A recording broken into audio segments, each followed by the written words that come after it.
누가복음 10장 1절에서 9절까지 말씀 다 찾으셨으면 저 한 절, 여러분 한 절 이렇게 보고도 말씀을 듣겠습니다. 그 후에 주께서 따로 70인을 세우사 친히 가시려는 각 국내와 각 지역으로 둘씩 앞서 보내시며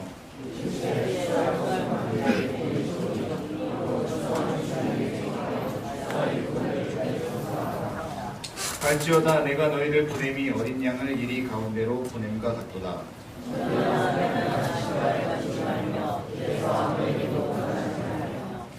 어느 집에 들어가든지 먼저 말하되 이 집이 평안할지어다 하라.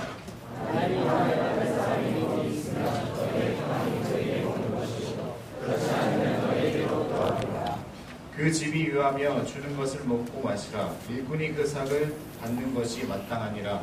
이 집에서 저 집으로 옮기지 말라.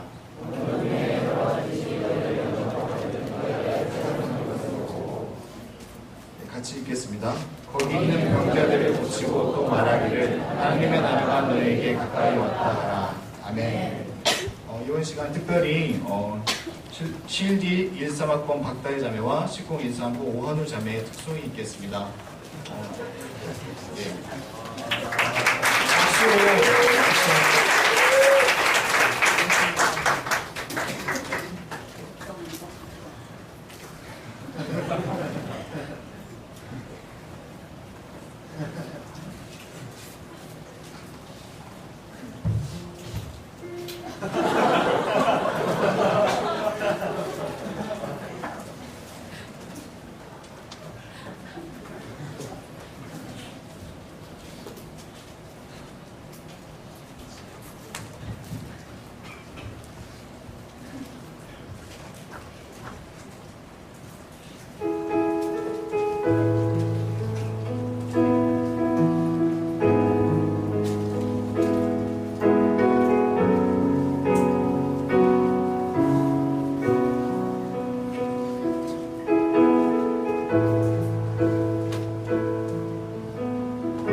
주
찬양의 가사처럼 주님만 홀로 높임 받으실 줄을 믿습니다.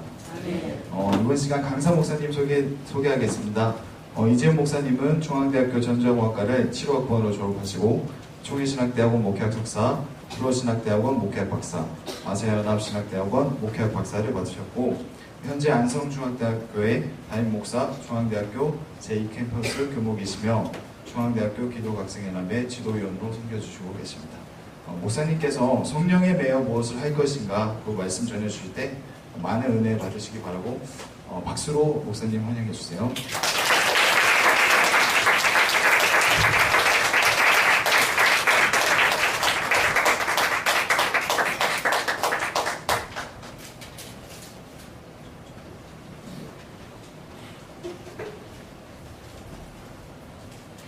할렐루야.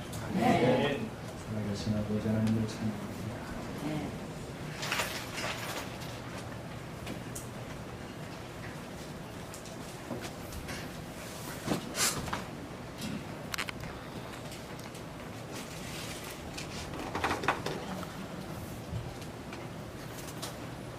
여러분들과 함께 특강 시간을 이제 가지려고 하는데 특강을 부탁을 받고 이제 무엇을 해야 할까에 대해서 참 많은 고민이 좀 되더라고요.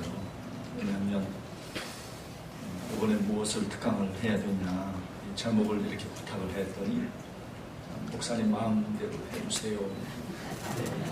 이제 그런 부탁이 제일 어려운 거거든요.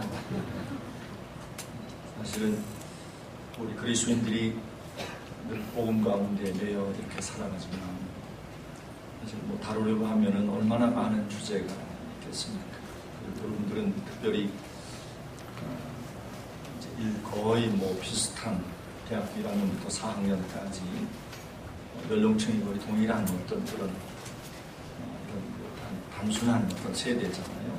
여러분들에게 참 필요한 여러 특강 주제들이 많을 겁니다. 예전 같으면은 뭐 이성교제 특강도 하기도 하고 어떻게 하면 잘 만날 건가, 잘 그 만남을 열매를 맺을 건가 이런 그 주제들이 참 재미가 있을 터인데 저는 뭐 그런 분야에도 전문가가 아니고 그래서 고민을 하면서 그냥 저보고 또 마음대로 하라고 했으니까 그래서 이번에 홍 박사님이 뭐 얼마나 성령 하나님에 대해서 많은 말씀들을 여러분들에게 친절하게 자세하게 정말 어미의 심정으로 잘 이렇게 가르쳐 주셨겠습니까? 그래서 저는 성령 하나님에게 매여서 우리는 과연 무엇을 하려고 하는가? 우리가 성령 하나님에게 매여 성령 충만하다는 우리 어떤 모습을 과시하거나 자랑하거나 우리 SCM은 기도학생연합회는 이래라고 하는 다른 선교단체에 비해서 우리는 이런 어떤 독특함과 이런 아름다움이 있어 라고 하는 우리의 어떤 그 역사와 전통을 이렇게 고무시키고 자랑하려고 하는 그것이 목적이 아니겠다는 생각이 듭니다. 우리가 이번에 주제로 잡았던 성령의 매여라고 하는 그 말씀 보면 여러분 이제 첫날 저녁부터 사도행전 20장 22절부터 24절까지 말씀을 보았잖아요. 보라 이제 나는 성령에 매여 예루살렘으로 가는데 거기서 무슨 일을 당하는지 알지 못한다. 밀레도에서 이 밀레도인가요? 그 도로아에서 밀레도에서 에베소 교회 장로들을 이렇게 모아놓고 유언과도 같은 고별 설교를 하는 중에 이 말씀을 이제 사도 바울이 증거를 했습니다. 이 말을 고백하고 있는 사도 바울이 나는 성령에 매여 예루살렘으로 가는데 성령에 매여 예루살렘으로 왜 사도 바울이 가고 있을까? 예루살렘에 가서 사도 바울이 무엇을 하려고 하는 걸까? 많은 그 사도 바울의 제자들이 이번에 예루살렘에 가면 큰일 납니다. 막 예언자들이 와서 자기 허리띠로 자기 자신의 어떤 손을 묶으면서 이렇게 결박을 당할 겁니다. 들어가시면 안 됩니다 라고 하는 이런 많은 어떤 만류에도 불구하고 예루살렘으로 가려고 했던 사도 바울의 그런 어떤 그 삶의 목적이 뭐였을까? 성령에 매여 사도 바울은 무엇을 한 걸까? 그것은 곧 뒤에 나오는 그의 고백 가운데 나타나죠. 24절 내가 달려갈 길과 주 예수께 받은 사명 곧 하나님의 은혜의 복음을 증언한 일을 마치려 하면은 나의 생명을 조금도 귀한 것으로 여기지 아니한다. 결국 한마디로 말하면 전도였습니다. 복음 증거하는 거였죠. 그래서 우리 기도학생회도 근본에 성령의 매여라고 하는 이런 귀한 말씀과 함께 주제와 함께 3박 4일을 또 이렇게 보내면서 우리는 과연 성령의 매여 무엇을 하려고 하는가? 우리 믿음의 선배 사도 바울이 고백하며 살아갔던 것처럼 성령에 매여 우리는 사도 바울처럼 전도자로 복음을 증언하는 이 일을 하나님 앞에 감당하기 위해서 이런 원함으로 이런 간절함으로 오늘 함께 모여서 하나님 앞에 기도하고 그런 소망으로 모였으면 좋겠다 하는 그런 생각을 갖게 되었습니다.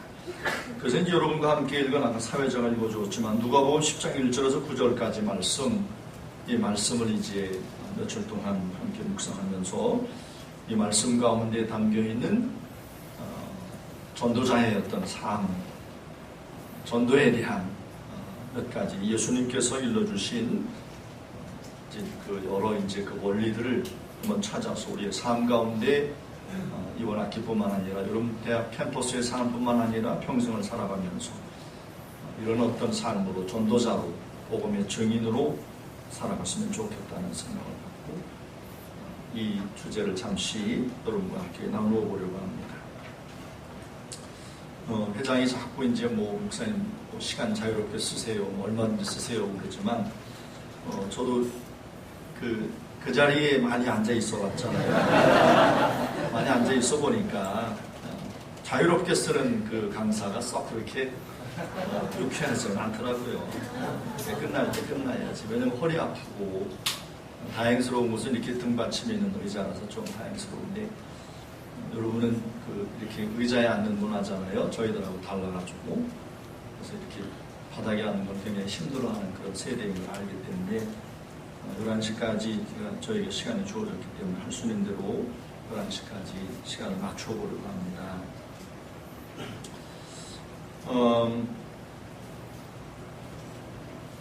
우리 중앙대학 안에 기동학생연합회를 하나님께서 한 60여 년 동안 이렇게 남겨두신 그 이유가 뭘까? 하나님의 뜻이 뭘까 하는 겁니다. 결국은 캠퍼스에서 우리를 통해서 하나님의 나라, 하나님의 어떤 생명의 복음을 이 땅에 감당케 하시려고 이렇게 우리 기도학생회를 남겨두셨다고 할 수가 있습니다.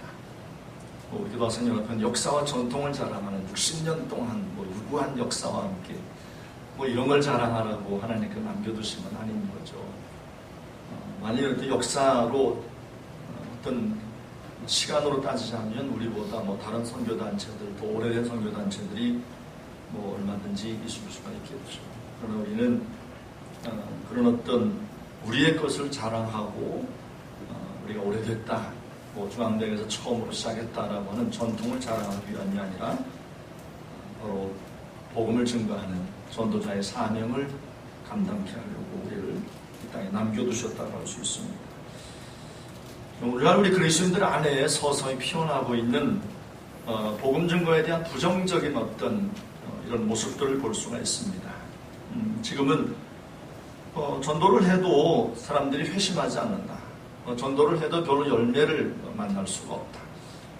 실제로 이제 그런 어떤 현상들이 제가 대학 다닐 때와 여러분 지금 대학 캠퍼스의 현실이 많이 달라진 것은 사실인 것 같아요. 언뜻 봐도. 그래서 예전에는 이렇게 전도지를 들고 나가서 이렇게 사람들에게 복음을 전하면 대부분의 그 사람들이 전도지 정도를 받았어요. 이렇게 예의상 수고하니까 같은 학교 캠퍼스 학생이 뭔가 이렇게 하니까 받아들이기도 하고 그렇다고 뭐 거절하는 사람이 전혀 없었다는 건 아니지만 지금은 대부분 이제 이렇게 잘 받지도 않으려고 하죠. 워낙 그런 문화가 이제 워낙 우리 사회에 이제 많기 때문에 받고 싶어 하지 않고, 그래서 전도를 하러 나가도 참 이렇게 회심하고 열매를 본다는 것이 정말 쉽지 않은 그런 때를 우리가 살고 있습니다. 그래서 우리는 복음 전도하면 캠퍼스에서, 더더군다나 지성인들이 모여있는 이 대학 캠퍼스에서 이렇게 전도하는 것은 좀 약간 우매한 거다, 어리석다, 이건 방법론적으로 좀 문제가 있다, 좀 더 좀 획기적이고 좀 더 좀 기발한 좋은 그런 방법을 해야지, 우리 SCM은 너무 좀 그런 부분에서 무식한 것 같다, 무지하다, 뭐 이제 이런 생각들이 우리 안에 서서히 모락모락 이렇게 피어나는 그런 모습들을 볼 수가 있습니다. 근데 사도 바울이 여러분 잘 아는 말씀, 고린도전서 1장 21절 말씀에서 분명하게 말하고 있죠. 하나님의 지혜에 있어서는 이 세상이 자기 지혜로 하나님을 알지 못함으로 하나님께서 전도에 미련한 것으로 믿는 자들을 구원하시기를 기뻐하셨다고 말해요. 그러니까 전도는 뭐예요? 미련한 거예요. 미련한 거. 전도는 이게 어떤 지혜롭고 아주 세련되고 아주 멋지고 이런 게 아니라는 거죠. 근본적으로 전도는 미련한 거예요. 미련한 거. 그냥 표현하자면 현대 사회에 어울리지 않는 거예요. 지금 마침 먹고 살기 바쁜 때에 대학생들이 자기 앞으로 취업 준비하고 스펙 쌓고 영어 공부하고 그래야지 이렇게 모여가지고 성령 예매요 무슨 전도 복음 증거 뭐 이런 얘기하는 것 자체가 이게 현대 사회에 잘 안 어울리는 거죠. 안 맞는 거죠. 함께 모여서 예배하고 기도학생에서 서로 형제자매 서로 교제하고 하는 것까지는 이해가 되지만 전도지 들고 나가서 전도하고 이렇게 하는 것들이 사실 현대 사회에서 오늘 현대 캠퍼스에서 별로 이렇게 잘 어울리지 않는 그런 모습으로 얼마든지 비춰질 수 있습니다. 그런데 하나님께서 이 전도에 미련한 것으로 하나님의 구원하심을 이루어 가신다는 사실을 우리는 하나님의 말씀을 통해서 우리가 읽어낼 수 있습니다. 왜 하나님께서 이렇게 하셨을까? 왜 전도에 미련한 것으로 하나님의 구원하심을 이루어 가심을 기뻐하실까? 이 하나님의 구원하심에 인간의 어떠한 공로나 의로움이 개입되지 않게 하려고 하나님께서 이 전도에 미련한 방법을 우리에게 이렇게 던져준 거죠. 그래서 전도는 말재주나 더욱 훈련으로 이제 되어지는 것이 아니라는 겁니다. 저는 전도 훈련의 필요성을 부정하려고 하는 건 아닙니다. 저도 이제 전도 훈련 사형이나 무슨 브릿지 전도나 또 전도 폭발이나 이렇게 이제 막 합숙하면서 전도 폭발은 한 45분 정도를 이렇게 계속해서 보지 않고 거기서 준 문안을 이렇게 완벽하게 자연스럽게 말하듯이 이렇게 토시 하나 틀리지 않도록 일주일 동안 그걸 외우게 해요. 쉽지 않죠. 일주일 동안 굉장히 45분 동안 나눌 수 있는 분량이니까 A4 용지로 적어도 한 10장 정도 됩니다. 그걸 다 토시 하나 틀리지 않게 외워야 돼. 그래야지만 수료증을 주고 이제 전도 훈련 받았다, 이렇게 폭발 훈련 받았다, 이렇게 이제 인정을 하거든요. 저는 그래서 그 훈련 받으면 제 삶 가운데 전도 폭발된 줄 알았어요. 말 그대로. 근데 그런 훈련이 약간의 유익함은 있어요. 그러나 이 전도 훈련 받는 것으로 전도가 완성된다, 전도가 된다는 아닌 것 같습니다. 그래서 우리는 그런 전도 훈련과 함께 자칫 좀 조심해야 될 생각은, 나는 전도 훈련 받지 않았기 때문에 우리 SCM은 왜 전도 훈련 안 시켜주는 거지? 왜 자꾸 목요예배만 드리고 바이블 컬리지만 하고 아침 기도 하라고 그러지? 왜 목사님들은 왜 우리를 전도 훈련을 안 시켜주는 거야? 그러니까 우린 전도를 할 수가 없지. 이런 생각을 우리가 좀 조심해야 된다는 거죠. 어떤 사람의 논리적인 설득으로 어떤 사람을 변화시키거나 하나님의 구원을 맛보게 하는 일이 가능할까 하는 거죠. 여러분, 우리가 우리 자신들을 잘 알잖아요. 우리가 얼마나 그 죄로 말미암아 옹고집스러운지.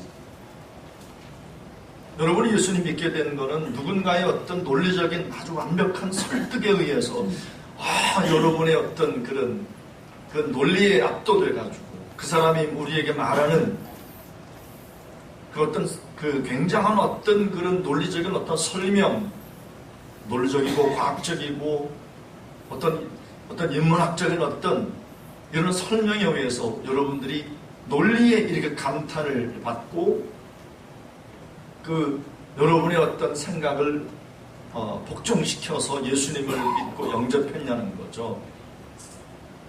어느 누구도 누군가의 어떤 굉장한 어떤 논리적으로 복음을 잘 풀어주고 설득하는 것에 의해서 우리 예수 그리스도를 믿겠노라고 이렇게 결단하고 결심한 것은 아닐 겁니다. 그렇게 사람이 변화되지도 않고요. 미국 같은 그런 토양은 좀 가능할 수 있을 것 같아요. 미국이라고 하는 그 토양은 기독교가 국교는 아니지만 지금은 많이 좀 변질되기도 했지만 상당히 많은 사람들이 기본적으로 자신을 크리스찬이라고 생각하는 그런 생각과 함께 살아가는 사람들이 미국 사람들입니다. 그래서 어떤 사람을 이렇게 만났을 때 복음과 함께 그리스도인으로 살아가지 못하는 사람에게 우리 논리적으로 그에게 대해서 하나님에 대해서 복음에 대해서 이렇게 좀 논리적으로 이렇게 좀 잘 설득하고 풀어주려고 하는 어떤 그런 어떤 모습이 미국 같은 어떤 그런 토양에서는 좀 가능할지 모르겠습니다. 그러나 우리 한국 같은 어떤 여전히 기독교에 대해서 배타적이고 철저하게 유교적인 또 불교, 우리 한국 사람들은 거의 60%가 자신을 불교 신자라고 생각을 하고 적어도 1년에 몇 번씩은 절간을 가고 한국 것이 좋은 것이요 라고 하는 어떤 이런 문화가 있기 때문에 이런 토양에서 우리 복음을 이렇게 논리적으로 설득하려 한다면 언제나 부딪히는 게 바로 뭐냐면 반발이죠. 내가 지금까지 몇십 년 동안 불교와 함께 유교와 함께 이 조상의 어떤 전통과 함께 살아왔는데 당신이 지금 설명하는 그 논리적인 어떤 것 나는 싫습니다라고 하는 이런 반발을 만나게 되어 있죠. 그래서 우리는 어떤 그런 복음을 전하다가 그런 어떤 반응들을 보게 되면 우린 얼마 이렇게 하다가 좀 피곤을 느끼게 되죠. 지치거나 안 되는 거구나. 그래서 우리는 아예 그냥 오늘날 현대사회에서는 복음 증거하고 이렇게 하는 거는 안 되는 거야라고 하는 이런 생각을 자칫 가질 수가 있겠다는 거죠. 자, 그러나 오늘 함께 읽은 본문의 말씀과 함께 전도에 미련한 것을 예수님께서 70인 전도자들을 이제 보내시면서 말씀해 주신 여러 주님의 말씀 가운데 이 전도 문제를 어떻게 풀어갈 건가 그 원리들 한번 우리가 찾아가면서 오늘 또 제가 쓰는 단어 가운데 원리라고 하는 이 단어가 참 조심스러운데 이 원리를 찾아내가지고 우리가 이것대로 잘 되겠나? 원리를 우리가 들었으니까 우리의 삶은 잘 되겠지라고 하는 어떤 이런 어떤 생각보다는 우리 믿음의 선배 사도 바울이 성령에 매여 무엇을 했는가? 예수님께 70인 전도자를 보내시면서 무엇을 하는가? 하나님께서 하나님의 택한 자들을 구원하실 때 무엇을 통해서 하나님이 이 일을 이루셨나? 이런 말씀과 함께 우리의 삶을 우리 SCM 중앙대학 캠퍼스 가운데 남겨두신 우리가 대학을 졸업한 다음에 우리의 삶이 어느 곳에 가 있든지 하나님께서 우리를 그리스도로 이 땅에 왜 남겨두셨는지 무엇을 하라고 남겨두셨는지 이 마지막 때 21세기의 남은 자로서 하나님 앞에 무엇을 감당하며 살아야 되는지를 새롭게 하고 결단하고 헌신하는 그런 시간이 되었으면 좋겠습니다. 자, 오늘 본문의 말씀, 함께 읽은 말씀 2절을 한번 보세요. 2절 함께 읽어봅니다.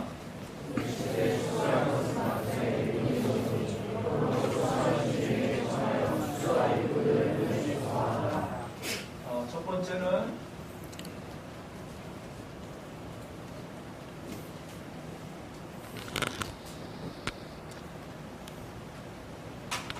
일꾼을 구하라고 말씀하셨습니다. 일꾼, 그죠?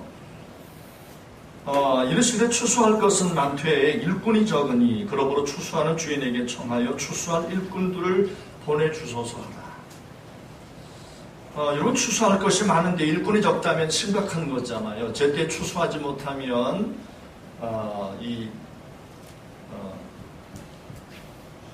이제 익은 곡식들이 자칫하면 창고에 걷어들이지 못하는 어떤 이런 심각한 일이 벌어지고 말 겁니다. 우리가 아는 것처럼 추수는 때가 있다는 걸 알죠. 때를 놓치면 큰일 나죠. 농부들에게 이 파종할 때와 거둘 때는 굉장히 중요하죠. 그래서 농부들은 봄이 되면 파종할 시기에 비가 오지 않으면 굉장히 노심초사합니다. 아주 걱정이 태산이죠. 우린 잠깐 좀 가뭄 비가 좀 없나 보다 이 정도 하고 지나지만 농부들의 마음은 정말 속이 타들어가는 거죠. 때가 있거든요. 심을 때가 있고 거둘 때가 있죠. 추수할 때. 이 때를 놓치면 큰일 나는 거죠. 성경이 우리들에게 분명하게 말씀하는 것은 마냥 하나님의 구원과 하나님의 어떤 은혜를 베푸시는 때가 마냥 열려있지 않다는 것을 말합니다. 지금은 구원을 받을 만한 때요, 하나님의 은혜를 받을 만한 때라, 하나님의 때에 대해서 이렇게 말씀을 하고 계십니다. 문제는 지금 추수할 때인 것을 아는 영적인 안목이 필요하다고 할 수 있습니다. 이것은 세상이 줄 수 있는 지식이나 지혜가 아닙니다. 전적으로 성령 하나님의 인도하심으로만 알 수 있는 거죠. 역사를 주관하시는 성령 하나님의 역사하심으로 이 하나님의 그 추수할 때가 이르렀다는 사실을 알 수 있습니다. 추수할 때에 대한 정말 지금 추수할 때인데 어떤 이런 간절함이 일꾼에 대한 필요성을 갖게 하죠. 추수할 때라고 하는 것에 대한 인식이 없는데 일꾼을 구할 리가 없어요. 일꾼은 추수한 일꾼인데 지금이 추수할 때라고 하는 이런 정말 간절함이 아주 곡식이 지금 다 익어가지고 지금 들판에 이렇게 고개를 숙이고 있는데 일꾼이 없어. 추수할 때라고 하는 것을 먼저 바라볼 수 있는, 볼 수 있는 영적인 안목이 필요한 거죠. 이건 역사를 주관하신 하나님의 구원의 때를 열기도 하고 닫기도 하시는 사도 바울이 아시아로 복음 전하러 가려 할 때 성령께서 막으셔서 사도 바울이 물꼬를 결국 마게도냐 사람의 환상을 보여주면서 이끌어 가셨던 성령이 이끌려 그는 마게도냐로, 빌립보로, 데살로니가로 갔던 모습을 볼 수 있잖아요. 그래서 이 모든 하나님의 구원의 역사를 운행해 가신 성령 하나님에게 우리가 매여 있지 않으면 오늘날 우리 세대가 정말 추수할 때다, 하나님의 구원의 때가 곧 닥칠 수 있다라고 하는 이런 절박함이 있을 때 우리의 삶의 현장에서 우리가 하나님 앞에서 무엇을 필요로 하냐면 일꾼을 구하게 되는 거죠. 동역자가 필요합니다. 예수님께서 말씀하신 70인 전도자를 보내면서 너희들이 다 해라. 너희들 70인 너희들이 다 해라. 온 지역을 다 다녀라가 아니라 지금은 추수할 때다. 그런데 일꾼이 적으니 일꾼을 구하라. 일꾼은 누가 보내시는가 하면 이게 성령님이 보내시는 거죠. 이게 하나님이 하시는 거거든요. 일꾼을 우리 SC에 만들어가는 게 아니라 하나님이 우리에게 붙여주시는 거예요. 정말 이건 신비로운 거예요. 여러분이 매 2학기 때마다 2학기가 거의 끝나갈 때 여러분이 기도하는 것 가운데 정말 중요한 기도가 하나 있죠. 내년도 신입생들을 위한 기도를 하잖아요. 여러분들은 전부 그 기도가 아니라 아주 오래전부터 선배들이 내년 신입생들 누군지 모르죠. 누가 올지, 몇 명이 우리 몸 가운데 올지 아무도 모르죠. 물론 우리가 신입생 전도도 하고 신체 검사 받을 때 그냥 벌떼처럼 달려들어서 전도도 하고 하지만 그건 우리가 할 뿐이지, 우리가 1000명에게 설문지를 던지고 전도한다고 한 명의 사람이 온다는 보장이 없는 거거든요. 우리가 많이 만나다 보면 확률적으로 볼 때 많이 만나면 뭐 오겠지가 아닌 거죠. 어느 해에는 신입생 환영예배 같은 때에 한 100여 명씩 온 적도 있어요. 그러나 정작 일꾼으로 남겨두신 사람은 10명이 채 안 될 때가 있고요. 어떤 해에는 신입생 환영예배 10명도 안 오는데 점점 하나님께서 우리 몸 가운데 붙여주셔가지고 우리 몸이 점점 일꾼이 늘어나는 그런 모습들도 볼 수 있고요. 제가 기도학생회를 여러분 선배들로부터 해서 한 30년 정도 이렇게 사역을 가르치면서 한 가지 분명하게 발견한 거는 이건 내가 하는 게 아니다. 나는 그저 하나님 앞에 종이구나. 하나님이 SCM을 하시는구나. 하나님이 교회를 목회하시는구나. 사람을 보내주는 것, 전도할 때 사람을 만나가지고 나 예수 믿겠습니다. 어떤 이런 일들이 내 말재주나 내 노력이나 내가 애써가지고 내가 기도를 많이 하기 때문에 내가 설교를 잘하기 때문에 뭘 잘하기 때문에가 아니라 이건 아니구나. 하나님 붙여주시는 거다. 그래서 여러분, 우리 중앙대학에 수많은 추수할 일꾼이 필요하다라고 하는 절박함이 성령 안에서 여러분들이 근본 수련 가운데에서 저는 우리에게 일꾼이 필요합니다. 이건 숫자적으로 우리가 많아졌으면 좋겠다는 게 아니라 일꾼이 일어나야 돼. 일꾼이 여러분 가운데에서도 오늘 여기 모인 60명이 추수하는 일꾼으로 일어나야 돼요. 성령에 충만해서 성령에 매서 성령으로 능력으로 은사로 충만해가지고 일꾼으로 일어나야 돼. 일꾼으로. 그냥 여러분이 여기서 나 이번에 하나님 앞에 성령 충만해가지고 이런 어떤 은혜를 내가 많이 받았어 에서 끝나는 게 아니라 여러분들이 일꾼이 되려고 해야 돼. 일꾼이. 이건 여러분이 결단한다고 되는 게 아니라 이건 하나님께서 성령께서 여러분들에게 부으시고 은혜 주시고 역사하고 막 은사를 부으시고 감동을 주시고 여러분 마음 가운데 성령 안에서 그런 어떤 거룩한 소망들이 이 캠퍼스에서 내가 한 학기 한 학기 삶을 살아가면서 내가 그리스도의 복음의 일꾼으로 살아내고 싶은 이런 간절함이 이게 누가 가르쳐서 되는 게 아니 지도자들이 아무리 여러분들에게 일꾼으로 되라고 해도 되는 게 아니라 이건 훈련도 되는 게 아니라 이건 성령 하나님으로 되는 겁니다. 그래서 일꾼은 전적으로 하나님께로부터 주어지는 것이기에 여러분 하나님 앞에 기도해야 돼요.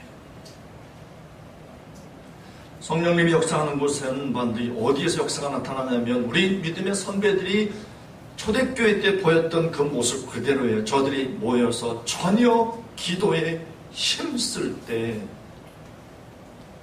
이건 기도를 많이 해야 된다는 걸 말하는 것보다는 전적으로 하나님의 성령 하나님께 우리의 모든 주도권을 다 내어드리고 성령 하나님에게 매여서 성령님이 함께하지 아니하시면 우리는 아무것도 할 수 없는 자들입니다라고 하는 이런 절박함으로 늘 기도할 때 성령님이 일하시기 시작하는 거죠.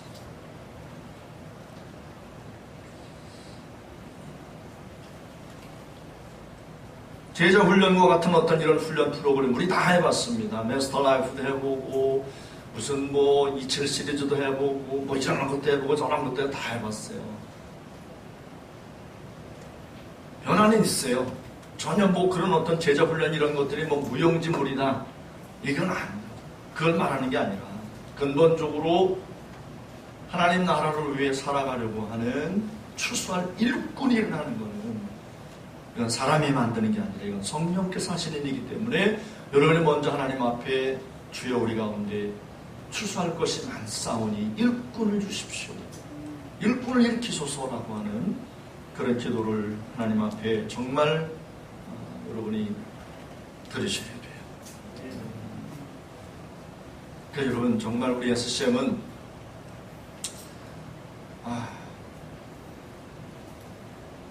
정말 형제자매들이 많이 모여서 기도했으면 좋겠어요. 저는 우리 한국교회의 여러 이제 아픔 가운데 하나가 바로 뭐냐면 찬양을 인도하는 찬양 사역자들이 하나님 앞에서 자기 반성도 하고 하지만 한국교회 찬양운동이 일어나면서부터 현저하게 약화된 것들이 뭐냐면 말씀에 대한 깊은 연구하고 그 다음에 기도가 많이 좀 이렇게 취약해졌어요. 그럼 어떻게 하시냐면 형제자매들 모이면 찬양해요. 모이면 기타 치고 기타 배우고 싶어하고 찬양 인도자가 되고 싶어하고 모든 그 교회마다 이런 어떤 세션이 다 갖춰지고 뭐 찬양 하나 하려도 뭐 드럼, 뭐 신디사이저 몇 명, 피아노, 뭐 탐탐, 아무튼 뭐 이렇게 해가지고 막 7, 8명. 요번에도 보면 이런 수련회 같은 거 할 때마다 제가 항상 미스터리가 뭐냐면 수련회 전에 찬양 인도자들이 꼭 무슨 수련회를 해요. 또 1박 2일 찬양 인도자 무슨 수련회를 해요. 나는 그게 항상 미스터리예요. 수련회를 준비하는 그 기도회보다도 찬양 인도자들이 찬양을 하기 위한 준비 수련을 하더라고요. 이게 바로 무게중심이 한쪽으로 약간 좀 이렇게 쏠림 현상이 있는 것 같아요. 우리 SCM만 그런 건 아닐 것 같아요. 교회마다 이런 어떤 쏠림 현상이 좀 약간 나타나는 것 같아요. 형제자매들이 함께 모여서 기도하고 하는 것을 즐겨하기보다 함께 모여서 찬양하고, 물론 찬양절 좋죠. 저도 찬양 인도를 하고 지금도 찬양하는 걸 좋아하지만 그러나 기도를 이렇게 좀 우리의 삶 가운데 약화시키면서까지 일어나는 것 같아요. 저는 우리 형제자매들이 좀 함께 모여서 늘 좀 모여서 어디에서나 좀 같이 좀 이렇게 기도하고, 꼭 기도회라는 이름으로 모였을 때의 기도 하지만, 아침 기도에도 아침 기도하지만, 형제들 만나면 선배가 후배를 위해서, 후배가 또 동료를 위해서 늘 기도해주고, 어떤 어려운 삶의 문제를 이렇게 만나면, 우리 박사님 찾으셔야 돼. 이렇게 막 우리가 이런 어려운 문제가 있어, 지도자님들 빨리 오셔야 되는데, 막 이게 아니라 여러분끼리 막 기도하고,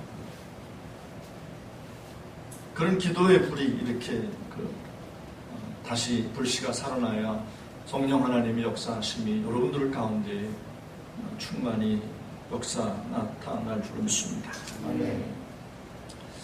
여러분, 사도 바울이 그리스도의 복음이 일꾼이 된 것은 훈련으로 된 것 아니잖아요.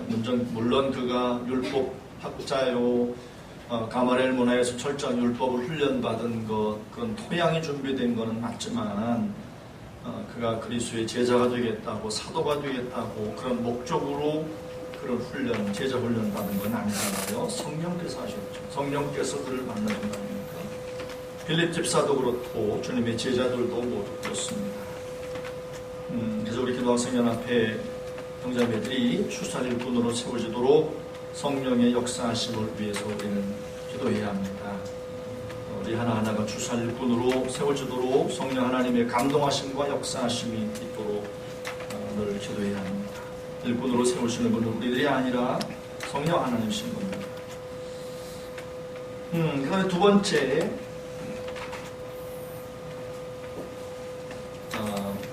성령 하나님의 보호하심.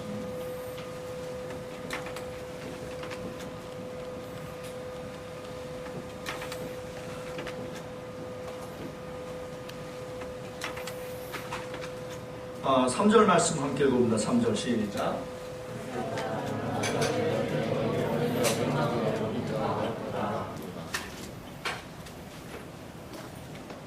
자, 내가 너희를 보냄이 어린 양을 이리 가운데 보낸 것 같도다.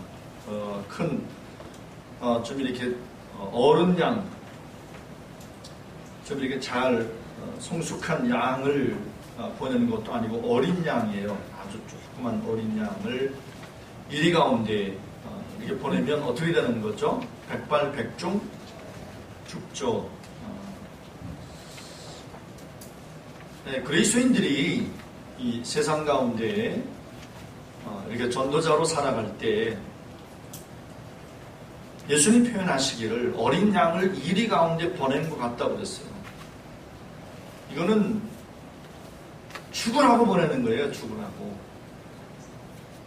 너희가 이리 가운데 가면 환영받을 것이라 박수 칠 거다가 아니라 그 결과를 한번 상상해 보세요. 어린 양이 이리들이 모여있는 그 무리 가운데 들어간다. 이거는 죽는 거죠. 백발백중 죽는 거예요. 전도는 미련한 것이기도 하지만 이렇게 위험한 상황을 언제라도 만날 수 있다는 걸 암시하는 거죠. 전도자로 살아간다는 것은 언제나 이런 어떤 위험이 우리에게 주어진다 할지라도 기꺼이 그것을 감당하겠다라고 하는 이런 어떤 그 생각을 우리가 분명하게 갖고 살아가야 되는 삶이기도 합니다. 그래서 전도는 쉽지 않아요. 이만큼 힘들고 어려운 겁니다. 여러분은 물질적 손해를 볼 수도 있어요. 여러분이 이제 이후에 대학을 졸업한 다음에 우리 사회에서 여러분들이 여러 삶의 영역 가운데 이제 들어가게 될 터인데, 삶의 현장에서 전도자로 살아가게 되면 때로는 여러분들에게 물질적으로 많은 어떤 그런 이해관계 가운데서 손해를 때로는 볼 수 있는 그런 순간이 올 수도 있습니다. 전도는 시간을 들여야 하고 또 삶의 기회를 또 잃어버릴 어떤 그런 위험도 갖고 있습니다. 일단 전도하려면 시간 들여야 되죠. 그 시간은 영어 단어 몇 개로 배울 수 있는데 라고 하는 이런 생각들이 얼마든지 우리에게 올 수 있어요. 예수님께서 너희를 이리 가운데 보낸다, 어린 양을 이리 가운데 보내는 것 같다 라고 하시면서 보내셨어요. 이건 뭘 말하는 거죠? 이건 동행을 약속하는 거죠. 내가 너희와 함께 하겠다는 거죠. 예, 죽어야 맞아요. 어린 양을 이리 가운데 보낸 것 같다 하면서 보내시는 거잖아요. 이걸 뭘 말씀하냐면 동행을 약속하시죠. 내가 너와 함께 한다. 마태복음 20장 18절부터 20절까지 말씀에 있는 내가 세상 끝날까지 너희와 항상 함께 있으리라. 이 말씀 우리 대부분의 크리스천들이 참 좋아합니다. 하나님의 동행하심의 은혜를 굉장히 좋아해요. 근데 가서 너희는 온 천하에 다니며 아버지와 아들과 성령의 이름으로 세례를 주고 하나님의 나라 복음을 전가할 때, 전도자로 살아갈 때 하나님의 동행하심이 약속되어 있다는 사실이죠. 이 말씀을 뒤집어 보면 전도자로 살지 않으면 하나님의 동행하심의 은혜를 누리지 못하는 거예요. 전도자로 살지 않는다고 하면 너 혼자 살아 그러진 않으시겠죠. 그냥 지켜보시는 거죠. 그 은혜를 삶 가운데 누리지 못하는 거예요. 알면서도. 그러나 전도자로 살아가면 동행하신 하나님의 은혜를 누리며 살아가게 되는 거죠. 동행하시는,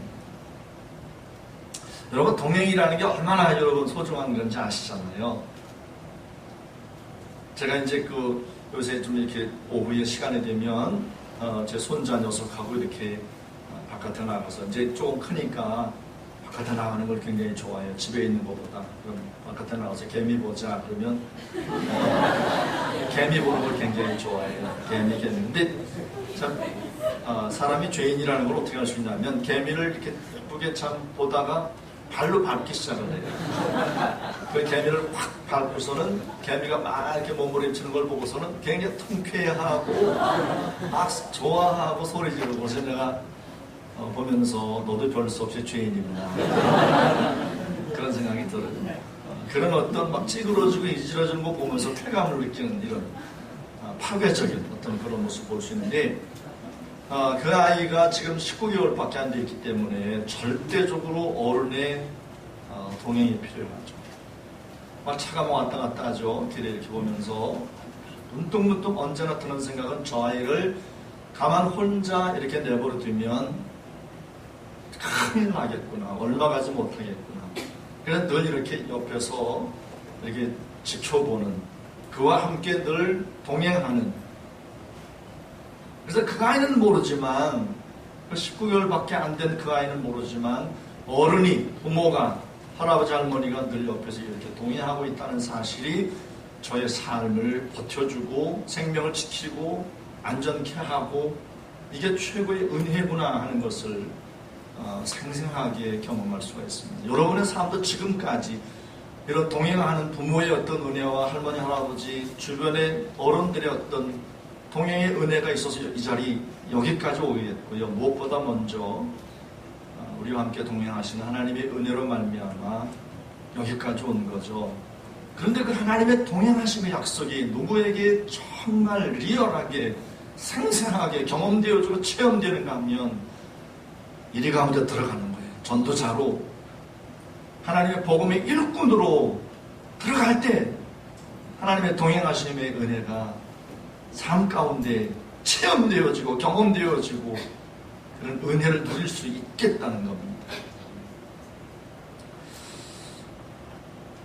그래서 예수님께서 제자들을 전도를 보내시면서 이루신 말씀 가운데 하나가 바로 뱀같이 지혜롭고 비둘기같이 순결하라는 이런 말씀을 일러주었습니다.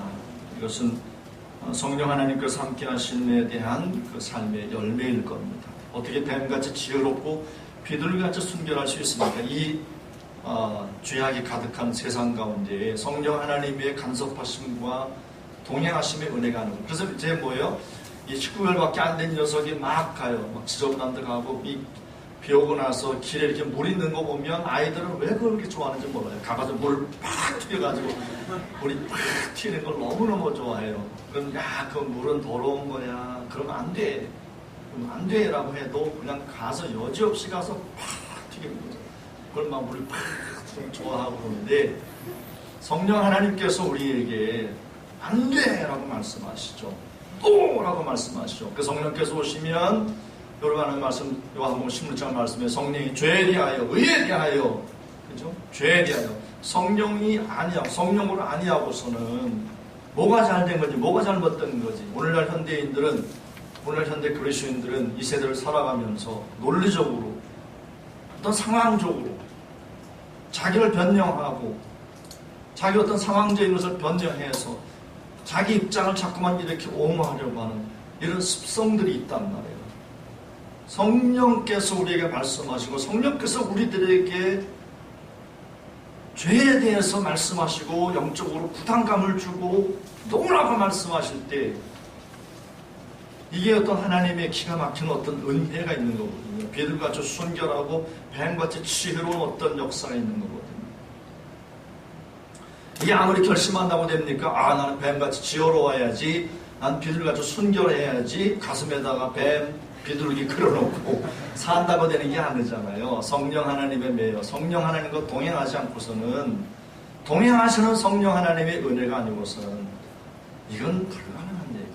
오늘날 이 우리 세대가 악한 영들이 얼마나 여러분 우리의 삶을 얼마나 치밀하게 공략하는지 아시잖아요. 옛날처럼 뿔 달고 빨간 옷 입고 이빨 이렇게 드러내고 이렇게 사탄이 온다면 우리는 금방 알아차리지만 지금은 정말 교묘하지 않습니까? 문화를 통해서 그리스도인들을 접근하잖아요. 우리 SCM도 영화 보는 거 좋아하잖아요. 우리 젊은 세대들 아무리 영화 좀 가려서 보고 적당하게 절제하라고 그래도 오늘 형제자매들이 뭐 조금만 시험 끝나거나 뭐 조금만 여유가 있으면 어디 갔나 보면 영화관에 가 있단 말이에요. 근데 그 보는 영화들이 과연 어떤 영화일까? 그 영화를 과연 뱀처럼 지혜롭게 이걸 제대로 이걸 알고 보는 걸까? 설국열차 와 굉장하다 뭐 노아의 방주 같은 거야 뭐 은혜가 돼 웃기는 소리 하지 말라고 했어요. 봉준호 씨가 무슨 세계관으로 그 영화를 만들어가지고 뭘 말하려고 하는 건데 아무튼 이 오늘날 이 감독들이 갖고 있는 세계관에 다 그냥 영화 그 화려한 어떤 그 디지털의 그 그래픽 그냥 거기에 다 빠져가지고 막 몇 시간 동안 정신줄 놓고 있는 게 영화잖아요.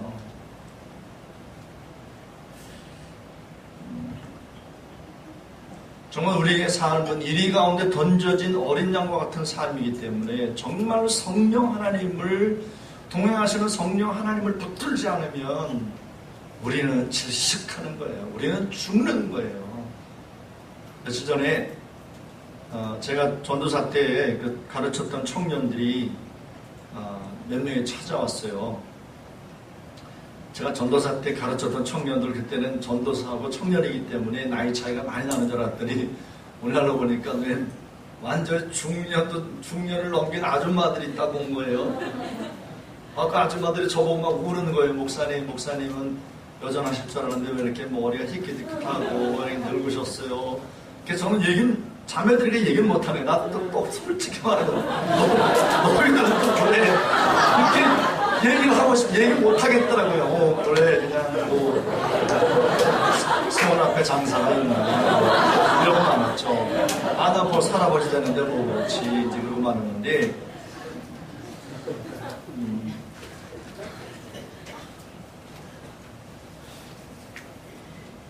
그들이 이제 그들 가운데 한 분이 이제 딸이 있는데 우리 서영학과 3학년이래요.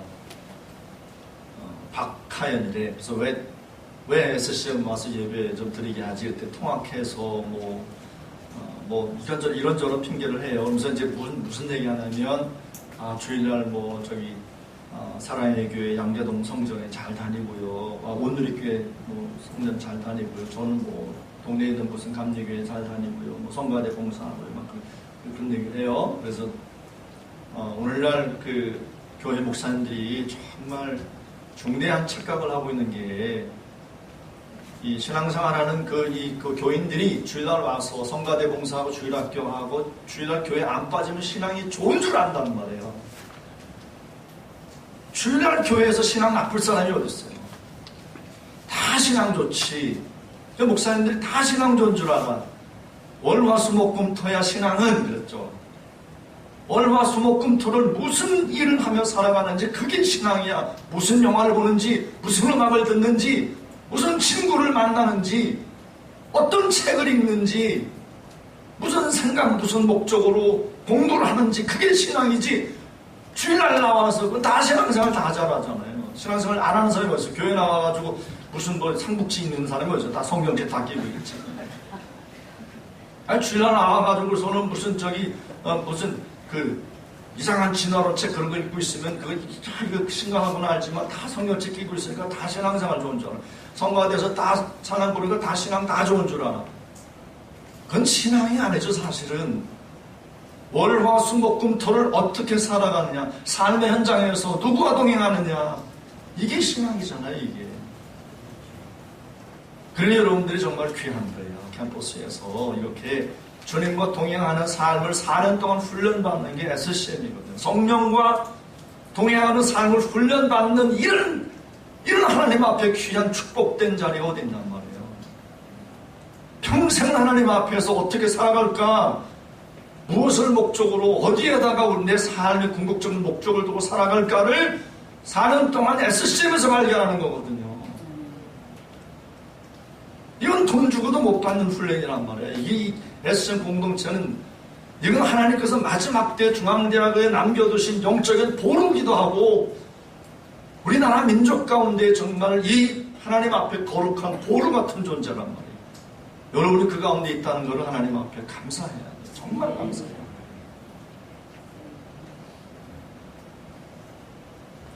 우리도 다 교회 가면 다 대학부 청년부 다 아는데요.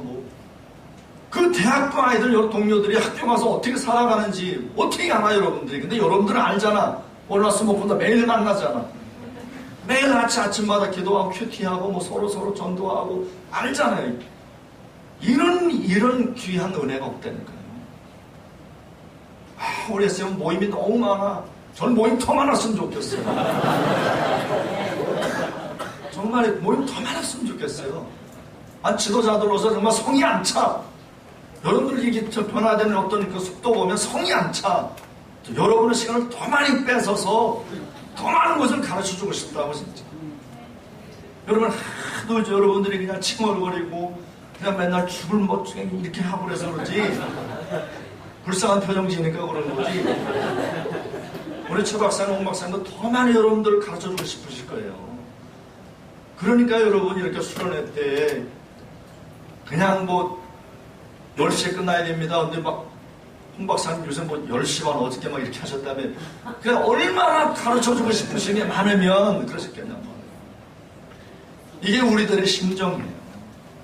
이게 월화수목금토 주님과 성령에 매여서 성령 하나님과 동행하는 정말 참 신앙, 진짜 믿음, 진짜 크리스찬을 만들어내려고 하나님께서 남겨두신 그리스도의 아름다운 공동체 몸이 바로 SCM이라고 합니다.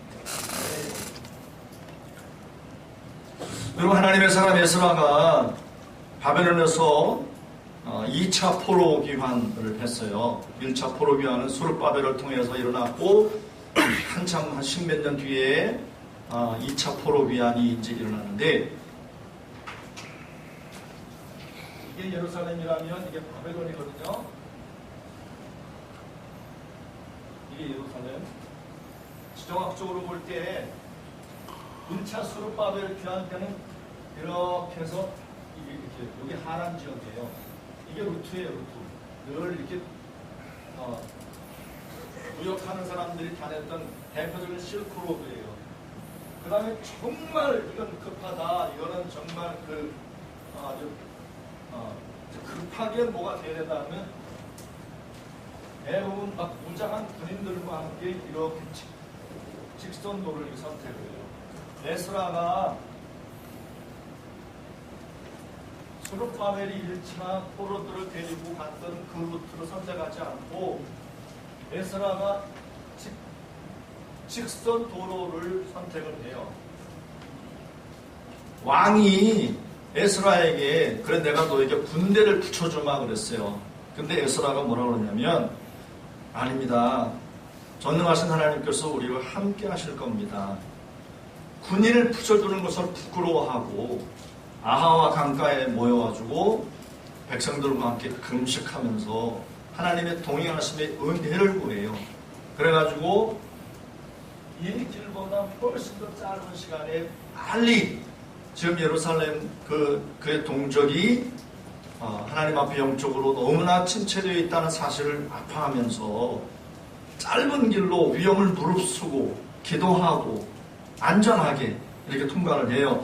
에스라 성경 8장 21절과 22절 그때 내가 아하와 강가에서 금식을 선포하고 우리 하나님 앞에서 스스로 겸비하여 우리와 우리 어린아이와 모든 소유를 위하여 평탄한 길을 그에게 간구하였으니 이는 우리가 전에 왕에게 아뢰기를 우리 하나님의 손은 자기를 찾는 모든 자에게 손을 베푸시고 자기를 배반하는 모든 자에게는 권능과 진노를 내리신다 하였으므로 길에서 적군을 막고 우리를 도울 보병과 마병을 왕에게 구하기를 부끄러워하였습니다. 그러므로 우리가 이를 위하여 금식하며 우리 하나님께 간구하였더니 그의 응낙하심을 입었느니라 그랬어요. 캠퍼스에서 하나님의 나라 추수의 사명을 감당하는 우리에게 이런 절박함이 담긴 에스라의 기도가 우리의 삶 가운데 있어야 합니다. 여러분 SCM에서 예배하고 전도자로 살아가고 시간만에 들으면 우리가 대학 졸업한 다음에 못 살 것 같고 손해볼 것 같고 이러잖아요. 하나님 앞에 기도하세요. 에스라를 도우신 하나님, 에스라의 기도를 도우신 하나님, 들으시고 응낙하신 하나님께서 여러분의 삶을 결코 망하게 하지 않을 겁니다. SCM 때문에. 너 취직 안 되는 거 보니까 SCM에서 4년 동안 옆으로 뭐 전도한다고 그러더니 취직도 안 되고, 여러분 취직 좀 1년, 2년 늦게 되면 뭐 어디 덧나요? 대학 졸업한 다음에 끽 받아야 연봉 4천이야. 많이 받으면 그 4천만 원 좀 나중에 하나님께 여러분들에게 사업으로 갚아주실지 모르는 거예요. 저 선배는 뭐 SCM에서 전도한다고 회장단 하더니 취직도 안 되고 맨날 빌빌거리고 그러는데 우리가 저 선배처럼 하면 안 되겠어. 뭐 공부 열심히 해야 되겠어. 공부 열심히 하지 말라는 거 아니죠. 하나님이 어떻게 하실지 알아요. 함부로 지금 당장에 모두가 대학 졸업한 다음에 저 선배는 예배만 찔찔 나오고서는 공부 죽어라 열심히 하더니 좋은 회사 들어갔어. 나도 저 선배처럼 해야지. 하나님이 어떻게 하실 줄 알아요. 그 다음에 세 번째로 4절 말씀 함께 있습니다. 4절 말씀 함께 있습니다.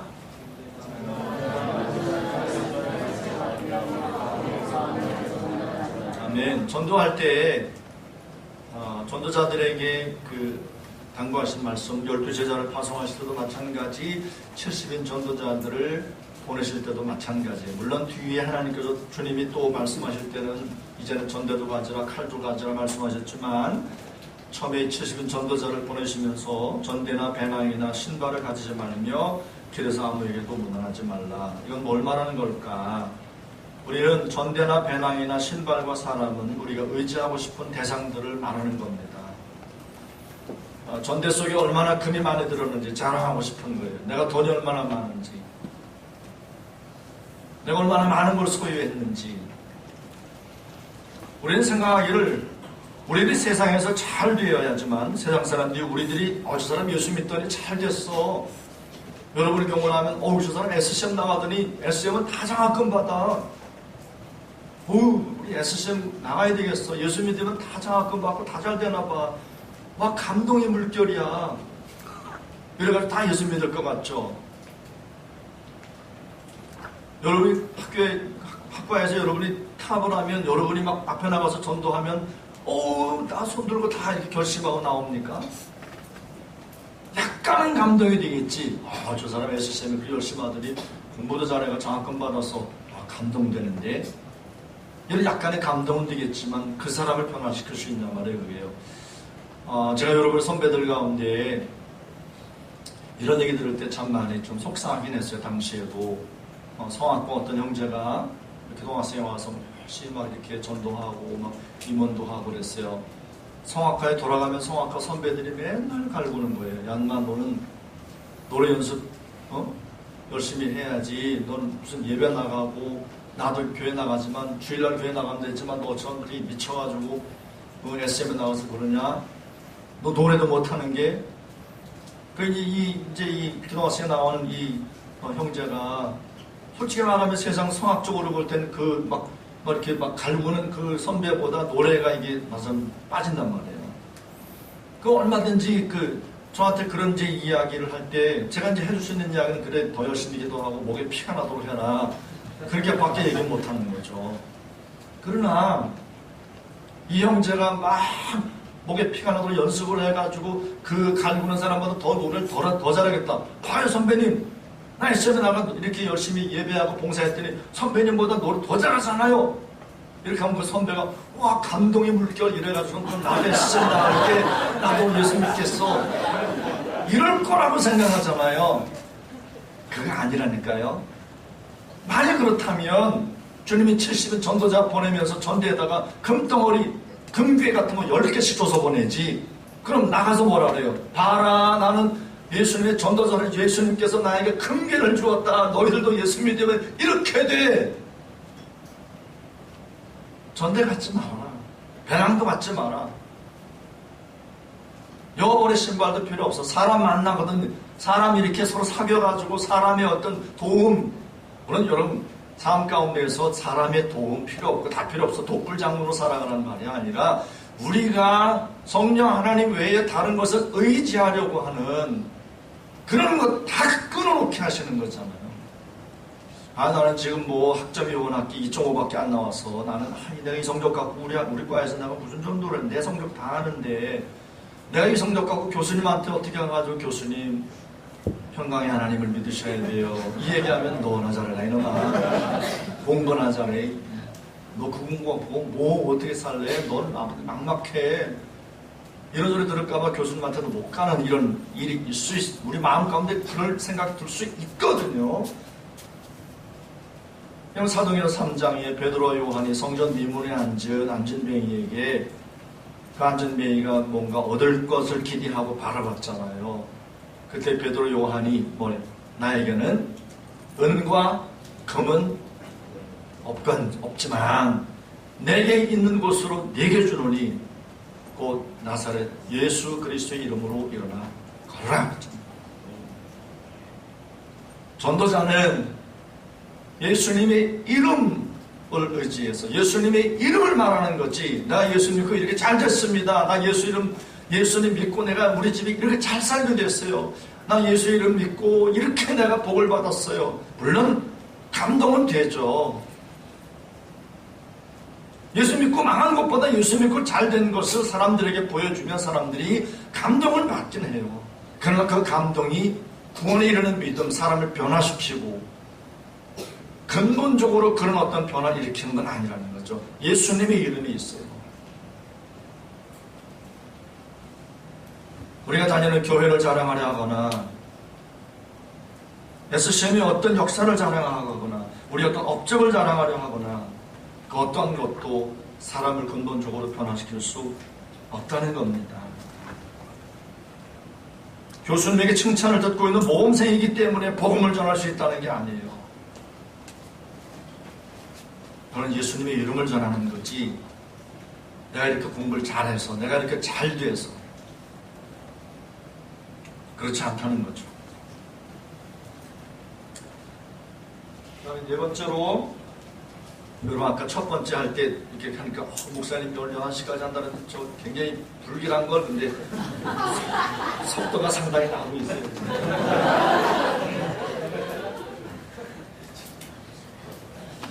중요한 건 이게 몇 번째까지 하는가 중요하거든요. 9절까지밖에 안 됐기 때문에 끝이 보이잖아요. 사람은 끝이 보일 때 소망이 있는 거거든요.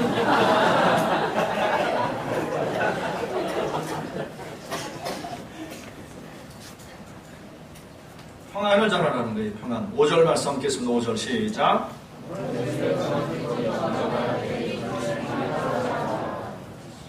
어느 집에 들어가든지 먼저 말하되 이 집이 평안할지어다.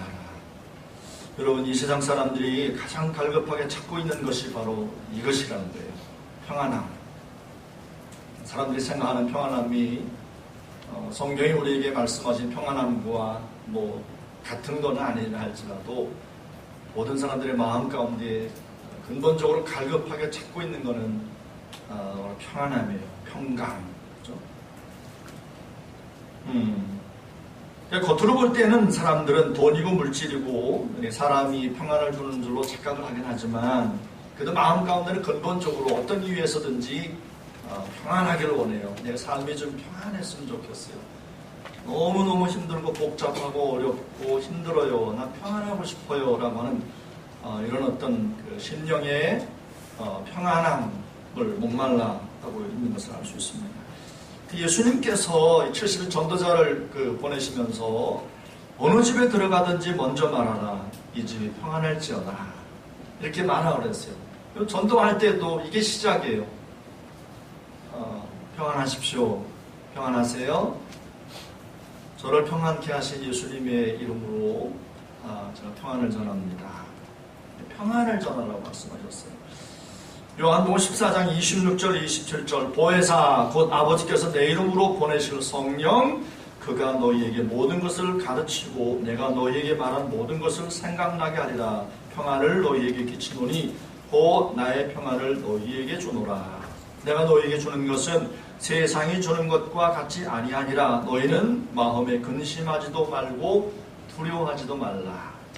오늘 우리 세대의 많은 사람들의 근본적인 어떤 삶의 모습을 예수님께서 잠깐 이렇게 보여주셨죠. 근심, 두려워하고, 염려하고, 불안하고. 오죽하면 마틴 하이데거 같은 철학자들이 인간의 삶의 어떤 실존을 이야기할 때 불안이라는 앙스트라고 하는 걸 인간 삶의 본질처럼 이렇게 이야기를 했으니까 이게 착각인 거죠. 모든 사람들이 다 불안한 어떤 이런 삶 가운데 다 매여 있는 모습을 볼 수 있어요. 그래서 예수님의 이름으로 평안의 복음을 이렇게 말씀해 주는 것은 사람들로 하여금 일단은 기본적으로 다 목마르기 때문에 다 이렇게 호감을 갖게 하는 거죠. 우리 마음 가운데 평안을 넘치도록 부으시는 성령 하나님을 의지함으로 평안을 전하라는 거죠. 우리를 평안하게 하신 평강의 왕으로 오신 예수 그리스도의 평안을 문안하는 겁니다. 사람들에게 우리 한국 같은 경우는 기본적으로 이제 토양 자체가 이렇게 불교 문화권, 유교 문화권, 또 샤머니즘, 또 어떤 조상 숭배 어떤 이런 문화권이 있기 때문에 복음은 일단은 거치는 거죠. 거치는 돌처럼 이렇게 되어 있어요. 그래서 우리가 전투적인 어떤 이런 복음이 갖고 있는 어떤 성향 때문에 나와서 이제 복음을 전할 때 이렇게 복음을 이렇게 전하려고 하면 그쪽에서 탁 반응이 오는 게 이제 나 불교 믿어요. 이러잖아요.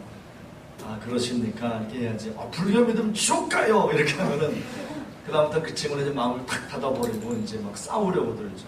그래서 불교 믿냐고 그러면 그냥 왜냐면 그런 집안에 태어났고 그런 어떤 토양에 자라났기 때문에 불교 믿냐고 그러면 불교 믿는다고 그러면 그러세요. 하나님께서 저를 평안케 하셨기 때문에 하나님께서 저에게 세상에 줄 수 없는 진짜 기가 막힌 평강을 주셨기 때문에 제가 평안을 주시는 예수님의 이름으로 당신을 한번 축복하고 한번 기도해 드리고 싶습니다. 이렇게 이야기하면 불교 믿는 사람이 이제 필요 없어요. 난 필요 없어요. 난 불교 믿어요. 이러면 하는 수 없는 거고요. 대부분 이제 그 불교를 비롯해서 모든 사람들이 범실론이잖아요. 범실론. 불교도 괜찮고 기독교도 괜찮고 종교 다원주의 사람들은 다 괜찮다고 그러죠. 그렇기 때문에 당신 건 틀렸어요. 잘못됐어요. 이렇게 말하고 접근하면 이제 발끈하지만 그러세요. 불교를 어머니 아버지도 불교를 믿으시나 봐요. 이렇게 해서 올해 그렇게 불교 그럼 1년에 몇 번 절 다니시나 봐요. 그러면 대부분 한번 이제 초파에 한번 가든지 말든지 그러세요. 평안하세요. 하나님께서 저를 평안케 하셨고 예수님이 저를 마음 가운데 말로 달라서 평안을 주셨기 때문에 제가 평안을 주신 예수님의 이름으로 한번 기도해 드리고 싶은데 어떠세요? 이렇게 해서 이제 하면 범실론적인 기본적인 마인드를 갖고 있고 불교도 괜찮고 기독교도 괜찮고 다 이렇다는 생각을 갖고 있기 때문에 그를 위해서 평안함으로 이렇게 축복하며 기도해 준다고 그러면 대체로 사람들은 그러세요? 그래서 이렇게 하죠. 당신 건 잘못됐고 내게 오라요 라고 이렇게 접근하기보다는 예수님께서 왜 70인 전도자를 보내면서 평안을 먼저 이렇게 빌어라, 평안으로 무난하라 이렇게 말씀하셨을까. 그래서 우리도 이 말씀과 함께 평안으로 이렇게 무난을 하고 접근하면 좋겠다 하는 그런 생각입니다. 상대방의 윤리, 도덕, 종교관 이런 것을 주목하지 말고 평안을 무난하고 평안으로 축복하면 좋겠습니다. 그럼 우리가 생각할 때 이러면 사람들이 우리가 이제 평안으로 이렇게 축복하고 평안으로 이렇게 기도해 준다고 할 때 사람들이 과연 이거를 이렇게 받아들일까요? 이렇게 걱정하는 사람들이 있죠. 이런 방식으로 하면 이게 될까요? 안 듣고 싶어 하면 어떡하죠? 이런 생각을 해요. 자, 그럼 5번째 6절 말씀 보세요.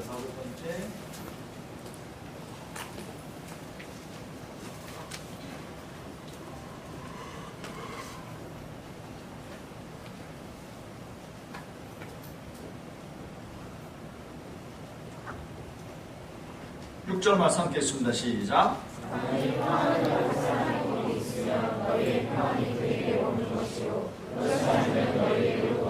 아멘.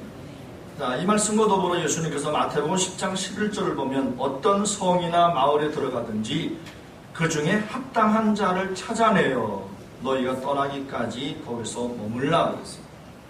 자, 이 말씀 무슨 말씀이냐면 어느 성에 가든지 전도자들을 위해서 뭐가 준비됐다? 평안을 받을 사람을 성령께서 하나님께서 준비해 두셨다는 사실을 알 수가 있죠. 그러니까 여러분들이 하나님의 말씀을 듣고 전도자로 순종하려고 하면 바로 성령께서 준비시킨 평안을 받기에 합당한 자를 성령께서 만나게 하신다는 거예요. 이게 전도의 묘미예요. 이게 전도자에게 주는 하나님의 기가 막힌 하늘로부터 주어지는 위로와 축복이에요. 이게 없다면 이 전도자들은 진짜 이거는 보통 고달픈 삶이 아니죠. 그런데 성령께서 어느 마을에 들어가든지 만일 평안을 받을 만한 사람이 거기 있으면 너희의 평안이 그에게 머물 것이요 그렇지 않으면 너희에게 돌아올 것이라. 평안을 받을 자를 성령께서 준비시키고 주님이 예비하셨다는 사실을 읽어낼 수가 있어요. 그래서 이게 성령님이 하시는 거예요. 이거는 우리가 하는 게 아니라 우리가 준비시키는 거 아니잖아요. 그래서 하나님의 나라 역사는 하나님이 이루어 가시는 거예요. 우리를 통해서 우리를 종으로 삼으셔서. 그래서 하나님께서 다 하실 수 있죠. 하나님 혼자. 오늘날 이슬람 문화권 하나님께서 다 그냥 꿈 가운데 역사하시고 환상 가운데 역사하시고 다 하실 수 있지만 선교사를 부르잖아요. 우리가 가서 성경 나눠주고 복음 전하고 목숨 유혹을 받으면서 조심스럽게 성경 나눠주고 이렇게 하잖아요. 이슬람권에서 사역하는 선교사님들이 가끔 선교보고 중에 깜짝 놀랐습니다 하면서 그런 선교보고를 하는 경우가 있어요. 전혀 복음을 듣지 못할 상황 같은 곳에 놓여있는 그들이 들어가서 조심스럽게 성경을 나눠주는데 성경을 저들이 알더라는 거예요. 깜짝 놀라가지고 아니 누가 우리보다 먼저 당신에게 와서 예수님에 대해서 일러주신 분이 있습니까? 그랬더니 환상 가운데 성령께서 예수가 너희가 기다리는 그리스도라는 사실을 알려주시더라는 거예요.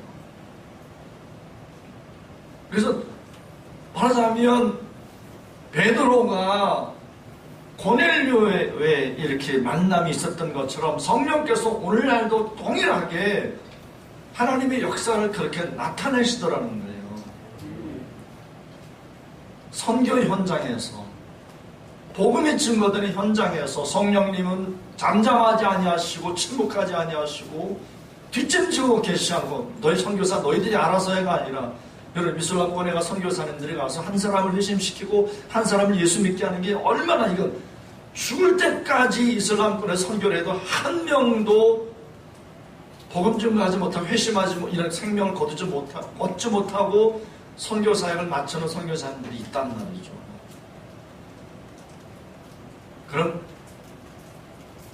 그런 선교사님들은 과연 실패한 건가 망한 건가 아니죠.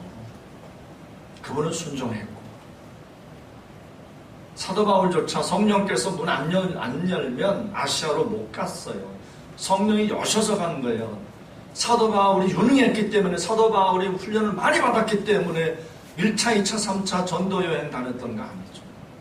성령에 매여 성령이 이끄셔서 성령이 힘 주시고 능력 주시고 지혜 주심으로 성령께서 사도 바울을 들어 쓰신 거죠.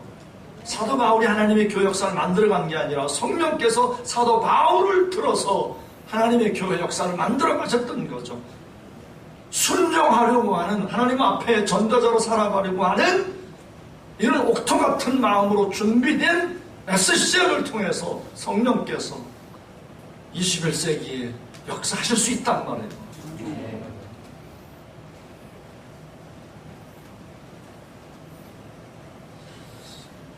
이렇게 평안을 받을 만한 사람을 우리가 어떻게 만날 수 있을까?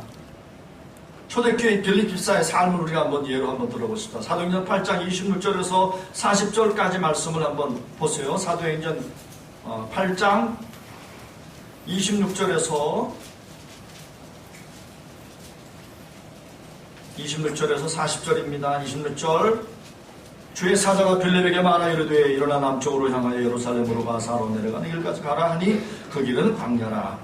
일어나 가서 보니 에디오피아 사람 곧 에디오피아 여왕 간다기의 모든 국고를 맡은 관리인 네시가 예배하러 예루살렘으로 왔다가 돌아가는데 수레를 타고 선지자 이사야의 눈을 읽더라. 성령이 빌립도로 이르시되 보세요. 성령이 빌립도로 이르시되 이 수레로 가까이 나아가라 하시거늘 빌립이 달려가 선지자 이사야의 글을 읽는 것을 듣고 말하니 읽는 것을 깨닫는 대답하되 지도해 주는 사람이 없으니 어찌 깨달을 수 있는가 하고 빌립을 청하여 수레에 올라 같이 앉으라 하니라. 읽는 성경 구절이 이것이니 일러스되 쭉 나가다가 29절 말씀 보세요. 40절 빌립은 아소도에 나타나 여러 성을 지나 다니며 복음을 전하고 가이사랴에 이르니라. 자, 성령께서 이 빌립 집사를 이렇게 이끌어 가시는 모습을 볼 수 있죠. 주의 사자가 빌립에게 말하되 성령께서 빌립도로 이르시되 빌립이 이렇게 계획을 하고 내가 에디오피아로 간다에 내 시를 내가 만나야 되겠다 이렇게 계획한 건 아니었죠. 성령께서 이렇게 준비된 사람, 평안을 받을 사람, 이사야 성경을 읽고 있어요. 여러분 많이 전도하려고 하는데 여러분 학과 강의실에서 이렇게 내가 누구한테 전도를 해야 될까 하는데 누가 성경을 읽고 있어요. 얼마나 반가워요. 그렇지 않아요? 그럼 그렇지 않으세요? 아닙니다. 저는 그냥 성경이 베스트셀러라는 걸 알고서는 저는 성경을 읽고 있어요. 그럼 열심히 읽으세요. 무슨 가만 놔둬요? 그 지금 뭐 어디 읽고 있어요? 이사야서 말씀 읽는데요. 이게 뭐 문학적으로 이게 굉장히 깊이가 있는 것 같은지 잘 모르겠습니다. 여러분, 저도 몰라요. 그러고 말했어요. 여러분, 그걸 이제, 이거 성령께서 준비시킨 사람이구나 알고서는 그에게 복음을 풀어주는 거죠. 이사야가 증언한 그 메시아 그리스도가 바로 저에게 평안을 주신 예수 그리스도이십니다. 당신도 예수 그리스도를 만나면 이와 같이 놀라운 평안과 생명을 얻게 될 겁니다. 이렇게 이제 우리가 그 준비한 이런 그 심령을 만나게 되는 거죠. 사도 바울이 1차 전도여행 중에 1차 전도여행 어디서 출발했죠? 안디옥에서 출발해서 이제 두로에서 배를 타고 그 바나바의 고향인 구브로 섬에 들어가서 바보에서 전도하고, 그다음에 쭉 배 타고 또 올라가서 소아시아 그 항구도 버가에 갔죠. 버가 거기서 이제 마가 요한이 이제 무슨 연구인지 다시 이제 중도에 포기하고 예루살렘으로 돌아가 버렸고, 버가에서 조금 올라갔더니 비시디아 안디옥 올라갔고, 이제 소아시아 중부예요. 비시디아 안디옥에 또 동쪽으로 이동해서 이고니온에서 루스드라에서 더베까지 가요. 다시 더베에서 유턴해가지고 루스드라, 이고니온, 비시디아 안디옥, 버가, 그래서 배 타고 다시 이제 안디옥으로 이제 돌아오게 되지요. 그때 비시디아 안디옥에서 이제 복음을 전했어요. 배당에 들어가서 복음을 전하니까 서로 이렇게 상반된 반응을 보였어요. 유대인들이 어떤 사람은 더 듣고 싶어하고 어떤 사람은 막 싫어하고 막 이런 상반된 반응이 나타났어요. 좀 신기하죠, 여러분? 똑같은 사도 바울이 지금 땅 끝까지 구원하게 하리라 하셨느니라 하니 이방인들이 듣고 기뻐하여 하나님의 말씀을 찬송하며 영생을 주시기로 작정된 자는 다 믿더라. 굉장히 특이한 표현이 나오죠. 너희가 영생을 얻기에 합당치 않은 자로 자처하기로, 이런 표현도 나오고요. 48절 보면 영생을 주시기로 작정된 자, 이 자가 누구냐면 평안을 받을 자로 준비된 자예요. 우리가 평강에 예수님의 복음을 알려줄 때 그것을 기쁨으로 받을 자, 우리가 많은 말로 설득해서 많은 말을 논리적으로 설명을 해서가 아니라 영생을 주시기로 작정된 자는 다 믿더라. 여러분, 사도 바울이 회당에 들어가서 막 설교를 막 그냥 며칠씩 막 많은 말들을, 이거보다도 사도행전에 나타난 어떤 말씀들을 보면, 물론 이제 에베소에 3년, 고린도서 1년 반 이렇게 계속해서 하나님의 말씀 복음을 이렇게 전하면서 하나님의 교회를 일궜지만, 이렇게 하나님 앞에서 당신이 전하는 말을 더 듣고 싶어요 라고 하는 어떤 이런 믿음의 반응이 있었던 것은 말을 많이 논리적으로 많이 설득을 했기 때문이라기보다, 오늘 사도 바울이 표현한 것처럼 영생을 주시기로 작정된 하나님께서 준비된 사람들, 이들이 이렇게 믿음으로 반응을 보인다는 사실을 우리가 읽을 수 있습니다. 그런데 영생을 얻기 합당한 자, 영생을 주시기로 작정된 자, 이 말씀에 대한 것은 전적으로 성령 하나님께 이들이 이렇게 매여 있다는 사실을 알 수 있어요. 우린 이들이 누구인지 전혀 알 수 없습니다. 평안의 복음을 영접하고 받아들이는 자는 이렇게 주님께서 준비시킨 영혼들인 것을 알 수 있습니다. 전도는 이들을 만나는 과정이에요. 누굴까? 하나님이 준비한 심령이 누굴까? 여러분, 전도는 이들을 찾아가는 거예요. 자, 평안의 복음을 전했어요. 싫어해요. 싫어! 필요 없어! 이러면 어떻게 하는 거죠? 어떻게 했는지, 아니구나. 영생을 얻기에 합당치 않은 자로 스스로 말하는 걸 보니까 영생을 얻기에 작정된 자가 아니구나 하는 거지, 싫다는데 붙잡고 그냥 막 물고 늘어지면서 끝까지 물크다. 여러분, 한번 말씀 전한 다음에 싫어한 다음에 그래, 넌 아니야. 그래서 이런 게 아니라 애정을 갖고 간절함으로는 하지만 내가 많은 걸 말해서 설득해서 이 사람을 변화시킬 수 있는 그런 건 아니라는 거죠. 많이 이렇게 말하고 설득하다가 끝까지 하면, 우리가 자칫하면 좌절할 수 있어요. 제가 처음에 특강 시작하면서 오늘날 현대인들은 안 되는 거야 라고 하는 어떤 이런 생각이, 자칫 그런 부정적인 전도에 대한 생각이 올 수가 있다는 거죠. 그 전도는 우리 하나님이 준비시킨 이런 자들을 찾아가는 과정이에요. 이런 자들을 만나기를 기대하면서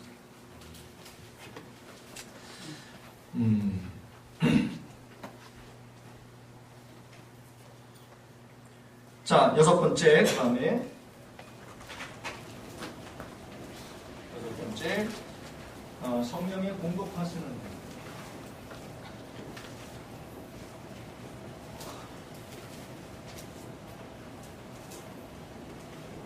성령의 공급하시는 은혜를 믿으라는 거예요. 7, 8절, 7절, 8절 한 개 봅니다. 시작.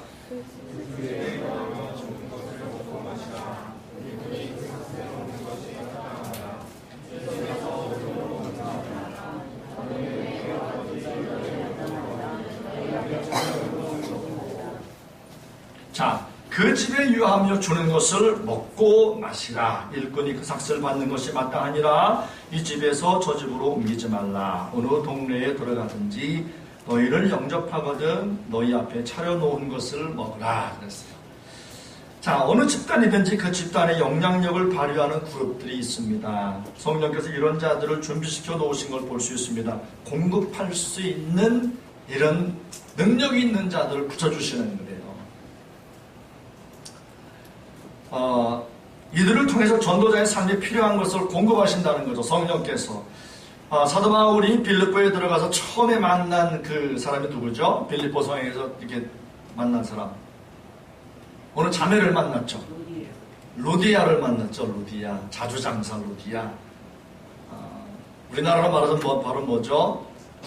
상단을 이끄는 어떤 여성 행수를 만난 거예요. 루디아가 사도 바울과 동행하는 동역자들을 루디아가 자기 집에 이렇게 모셔가지고 공급하는 거예요. 성령께서 준비시킨 사람이죠.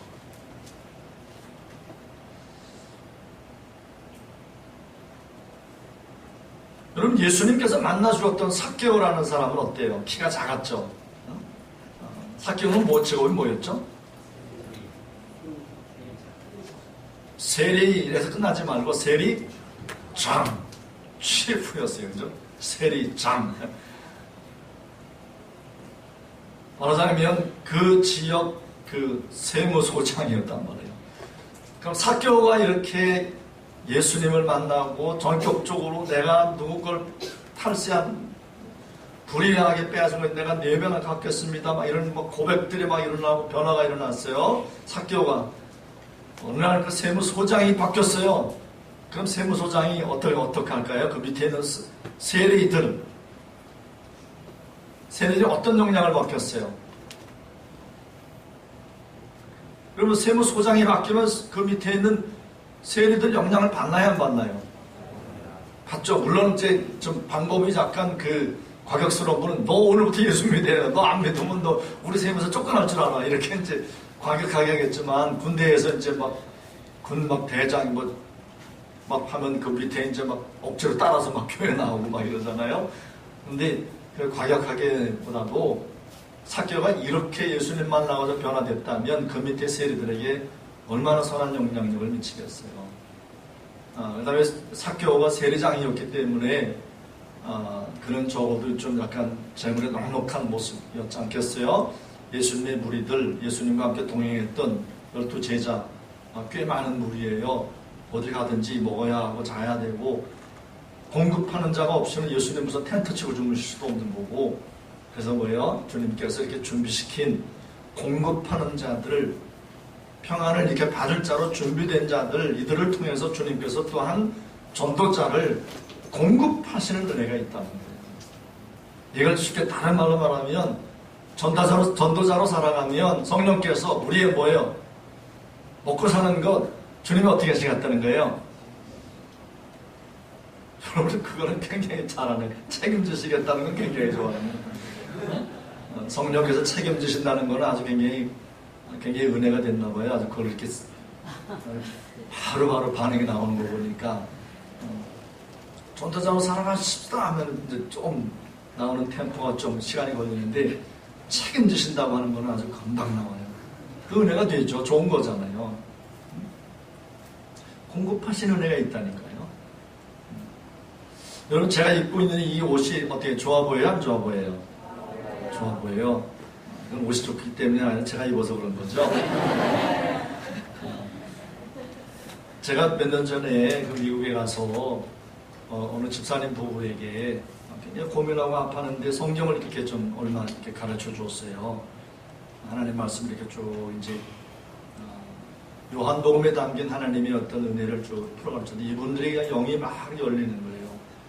하나님 앞에 복음 가운데 이렇게 막 영이 열리면서 제가 미국에서 돌아올 때 그분들이 갖고 있는 그 옷을 이것도 그 옷이거든요. 이런 이게 그래도 폴로예요. 한국에서 이게 사려면 굉장히 비싼 건데 이런 폴로, 이런 티셔츠, 이런 옷들을 이따만한 이민 가방으로 2개를 싸준 거예요. 제가 갑자기 그래서 옷이 엄청 많아졌어요. 제가 여러분 갖고 요새 예전에 없는 것처럼 이런 티셔츠 막 입고 다니고 그러니까 여러분 목사님 뭐 좋아 보여요. 그런데 이게 다 말하자면 다 중고품이에요. 중고품. 그분 집사님이 입던 건데 그 집사님이 목사님 이거 제가 한 번 입던 건데 저는 뭐 괜찮습니다. 저는 뭐 왜냐면 저는 뭐 그런 게 많지 않으니까. 그래 갑자기 제가 옷 부자가 됐는데 복음과 함께 살아가면 하나님께서 여러분의 삶 가운데 먹고 사는 문제, 내가 무엇을 어떻게 살아갈까, 아까 우리 참 형제님들 배운 것처럼 책임지시는 전도자의 삶, 일하는 일꾼에게 삭스를 주신단 말이에요. 주님이 주님이 여러분 복음과 함께 캠퍼스 삶을 살아갈 때 그게 손해보는 것 같지만 지금 당장은 시간 들이고 이렇게 하니까 손해보는 것 같지만 성령께서 아니에요. 분명히 말씀하셨어요. 공급하는 자를 붙여주셔가지고 여러분 삶 가운데 필요한 것 하나님이 채워가실 줄로 믿습니다. 예수님 말씀하셨잖아요. 너희는 먼저 그의 나라와 의를 구하라. 그리하면 너희에게 모든 것을 더하시겠다고 약속하셨잖아요. 그 말씀 믿으세요. 그 다음에 마지막으로 7번째. 병자를 거치고 하나님의 나라.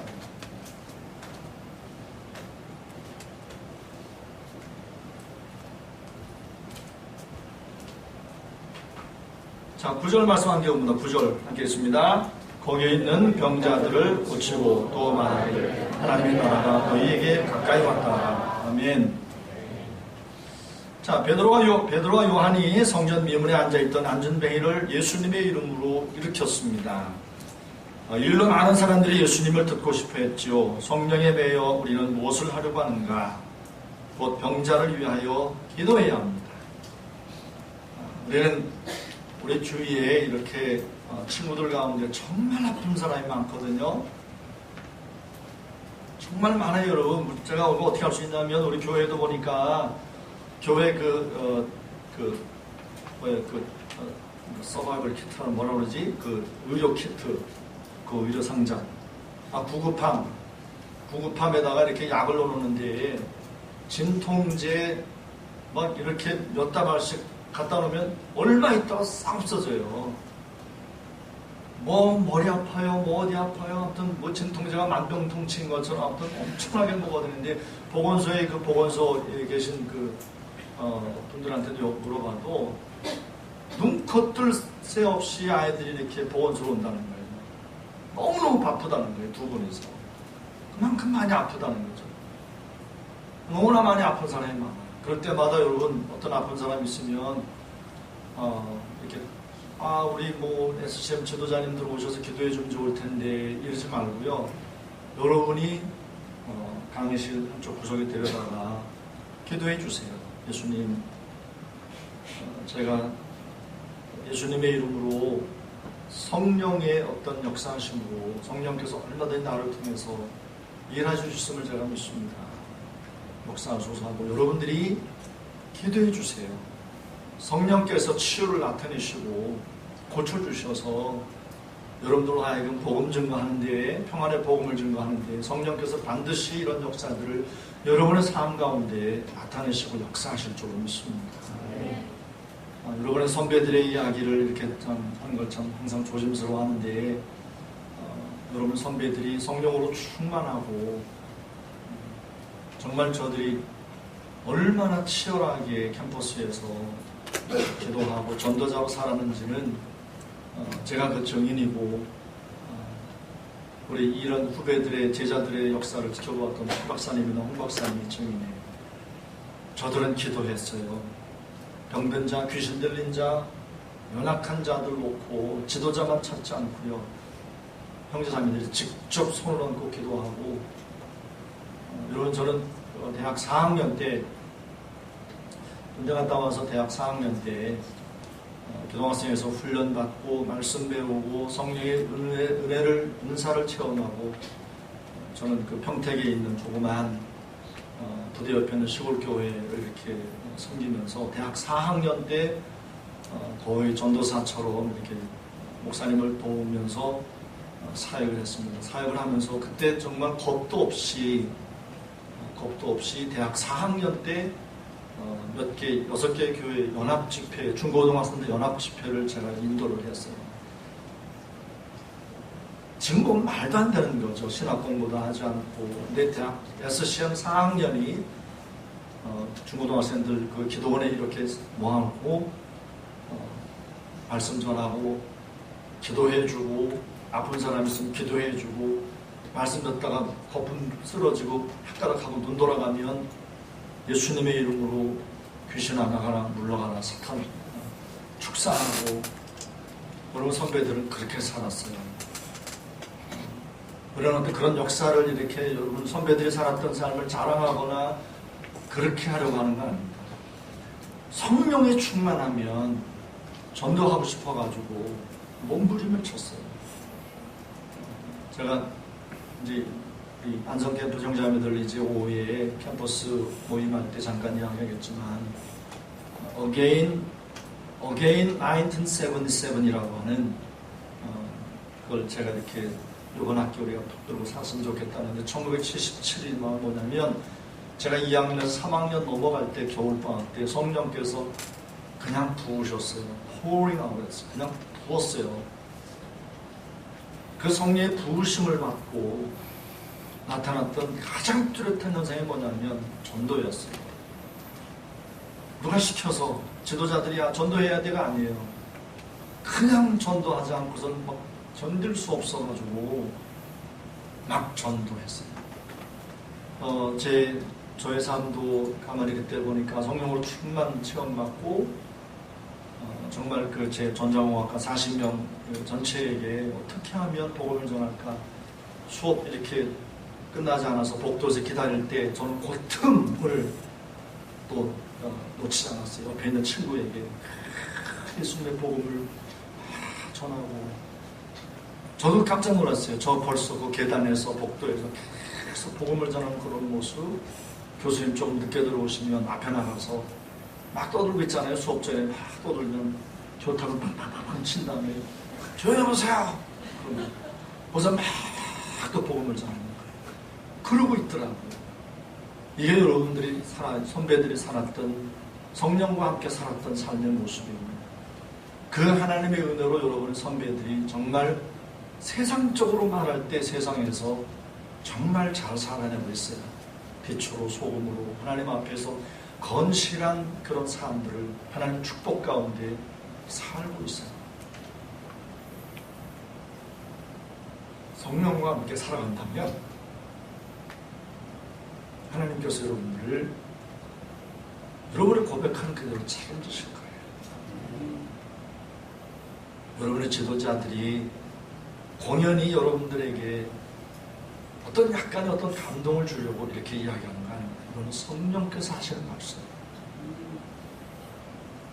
여러분 근본 수련회 주제로 성령에 매여 우리 홍 박사님을 통해서 많은 성령 하나님의 놀라우심과 영광과 그분의 그 살아계신 놀라우심을 여러분이 말씀드리면서 우리 마음 가운데 그래 성령 하나님과 동행해야지.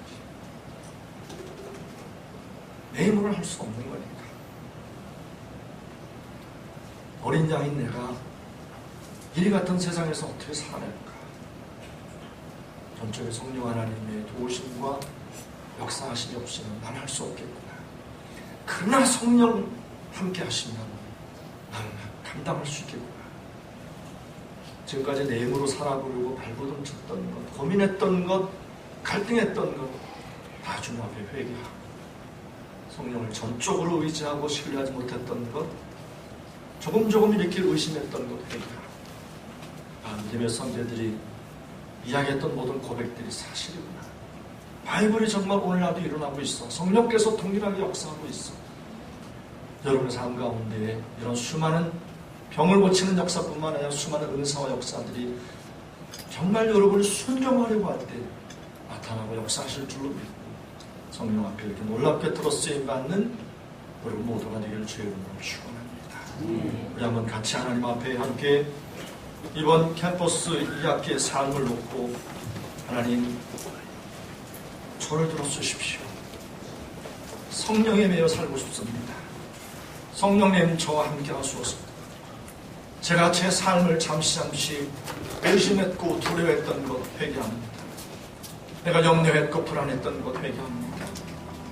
우리 지도자들이 믿음의 선배들이 그토록 성령 하나님을 의뢰하며 의지하며 살라고 간절히 간구했던 그 모든 말들이 사실이었습니다. 우리 믿음의 선배들의 삶 가운데 있었던 성령님의 역사가 우리의 삶 가운데 일어나기를 소원합니다. 이번 2학기 우리의 쓰신 삶 가운데 사역 가운데 하나님 성령님 역사하셔서 성령께서 우리 안에 수많은 생명을 일으키시고 일꾼들을 세우시고 수많은 이적들을 나타내소서. 우리를 통하여 수많은 생명들이 하나님 앞에 살아나는 귀한 역사가 있게 하소서. 다같이 하나님 앞에 간절히 하나님 앞에 소망하며 함께 기도합니다. 살아계신 아버지